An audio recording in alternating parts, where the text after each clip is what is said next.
तर मित्रांनो नमस्कार. तर तुम्ही काल पाहिलंच असेल 13/4/2026 रोजी जो रायता पुलावर ऍक्सिडेंट झालाय, हा खूप मोठा अपघात आहे. खूप सारी घरे उद्ध्वस्त झालेली आहेत. तर याच कारणाने यावर सर्व तोडगा काढण्यासाठी राजे प्रतिष्ठान ठाणे आम्ही मुरबाडकर हा ग्रुप एकत्र आला.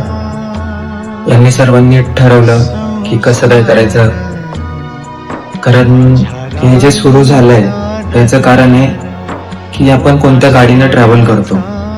तर मग याच्यावर तोडगा कसा काढायचा याचा खूप लोकांनी विचार केला. प्रत्येकाने प्रत्येकाचे मुद्दे मांडले. यावर असं समजण्यात आलं की जर बसेस चालू असतील तर लोकांना खूप फायदा होईल. लोकांना घाई असते खूप जायची, कारण प्रत्येकाचं काम वगैरे असतं. सो त्याच्यावर सर्वांनी विचार केला. सर्वांनी जे जे पॉइंट मांडलेले त्यावर पकडून आपण एक अर्ज तयार केलाय आणि आपण येत्या 19 तारखेला रविवारी सर्वांना हे अर्ज देणार आहे.